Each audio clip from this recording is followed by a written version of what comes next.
Hi, my name is Evelyn Nacario Castro. I'm with the Ramona Boitis Foundation Incorporated. Also at the same time with the Metro Cebu Development and Coordinating Board, the Research Program and Organizational Development Office. What I'd like to talk more about, particularly in the case of interest for the Asia IoT Business Platform, is in terms of the initiative we're doing with Mega Cebu. This is a public-private sector platform looking at development planning and coordination among the local government units, the private sector, and civil society, moving towards the present in terms of the challenges we have right now, and of course looking at the aspirations for the future, and connecting the dots in between through a roadmap for development.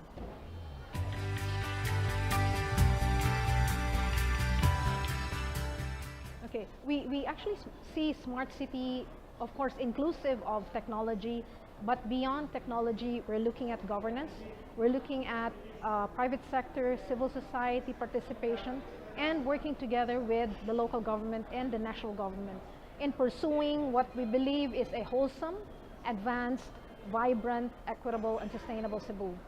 How we would like to see it in the next 5 years is also really to look at what are the services that can be improved that cuts across boundaries of these local government units. So for instance, traffic and transport management, water, resources management, land use, planning, garbage or waste management, and also in terms of disaster risk reduction and management, and of course safety and security. And this is an area of opportunity, of course, for technology, be it from the software development component, from the hardware, from the netware, of course, from the peopleware dimension. But we are right now really establishing this platform of collaboration, and we believe that this is something that is foundational, and recognizing that there are efforts already that's being done by the different players, whether the public and private sector. And it is for us to facilitate the connectedness, the collaboration between these players.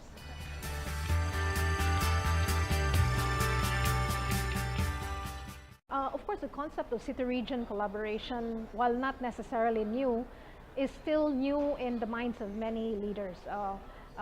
Because we are structured in such a way that a local government unit is independent of the rest. So what we're trying to facilitate is an interdependence, so an inter-local collaboration, of course looking at it from a metropolitan or city-region perspective. So in a way, that is a change in mindset. You're looking at not just a single LGU, you're looking at an entire city region or metropolitan area, and you're looking at issues beyond the confines of a single local geopolitical unit. So you're looking at transboundary issues. This is not a, shall we say, a substitute of the local government nor the national government organizations that's present in the area, but it's really more as a coordinating platform, a platform to facilitate collaboration among players. We add in the value, of course, of the private sector and civil society in looking at how governance can be, of course, more inclusive, and of course, how we can facilitate a smart and a sustainable Cebu.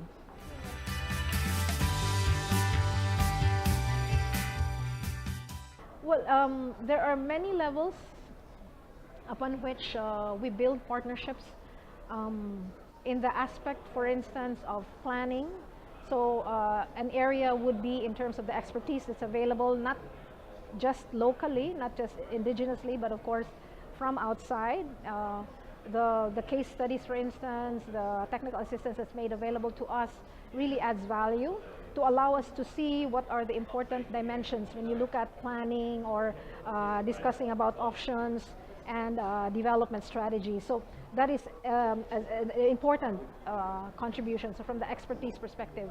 The other part is in terms of evidence, in terms of data, turning this data information into knowledge, turning this knowledge into value proposition. So from the context of the IoT, of course, it's really looking at how we can use IoT and ICT technologies to enable decision makers, to enable influencers to make the right decisions, evidence-based, experts-assisted information. So when you're looking at services that transcend geopolitical boundaries, you're looking at, transportation, traffic management systems, water,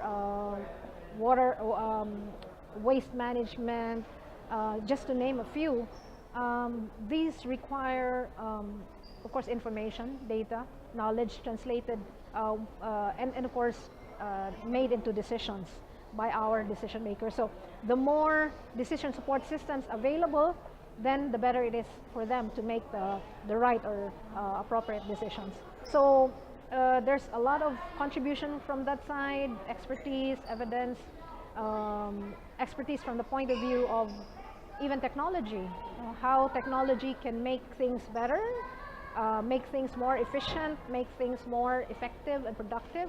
So improvement of processes, for instance, not just at the public sector level, but even at the private sector level. How can you facilitate productivity, efficiency, and effectiveness in these processes? I believe that IoT, ICT can also aid in this direction. I also see that, particularly, we're in the context of Mega Cebu. We're looking at 13 local government units, towns and cities, and of course the bigger province.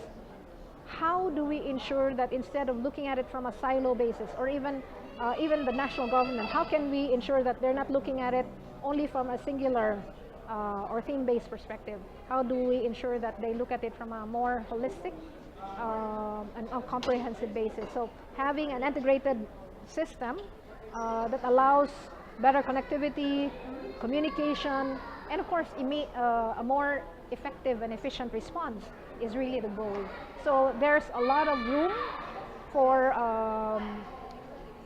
organizations and individuals to contribute. Just to say that in the last, because we started this in 2011, in the last 5 years, we have been blessed to, receive support from various stakeholders, local, national, and international. So it has allowed us to journey from where we were when we began in 2011 to where we are now, where we have a roadmap that will guide us in development towards 2030 and even 2050.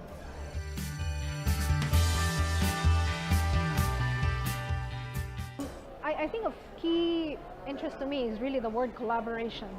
And that is what we have been trying to do. In fact, what we have laid out is really an architecture for participation and collaboration.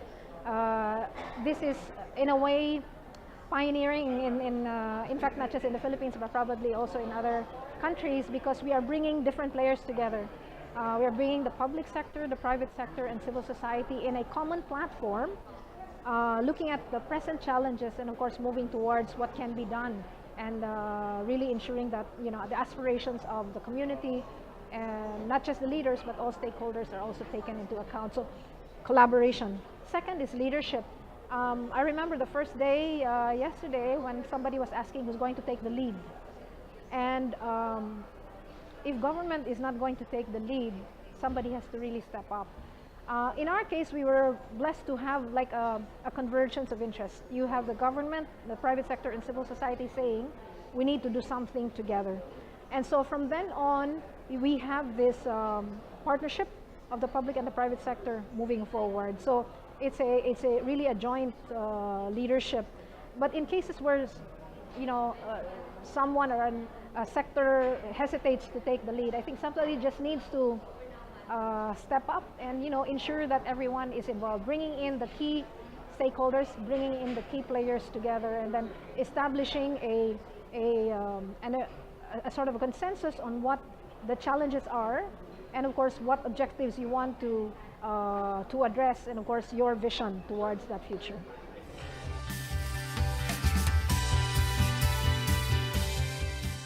I believe that from a technology agnostic person like me, I mean, I'm not into this necessarily, but I'm really more into the providing or working with people in establishing platforms for collaboration and participation. I believe that it would really be good to bring in more. I see that it's kind of limited in terms of the government.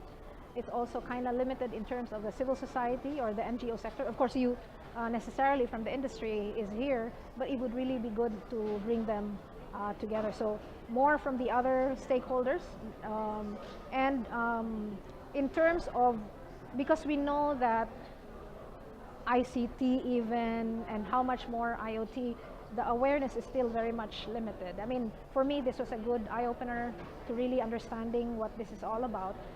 I believe that it would be good to also have a, like, I don't know, an IoT 101 type thing for other stakeholders. We are working with leaders in different sectors. Importantly, the biggest player in any society, I guess, is government. And so I think we could work together in making the awareness of how technology, how ICT, how IoT can actually make things, work things better, like the concept of a smart city. Of course, in our concept, the smart city is beyond, again, technology. It looks at how we can make communities, urban or rural communities, compact, complete, complex, complete, convivial, and conserving. So that is for us what smart community is, what smart city is. So of course the dimension of technology, the dimension of communications is really very important.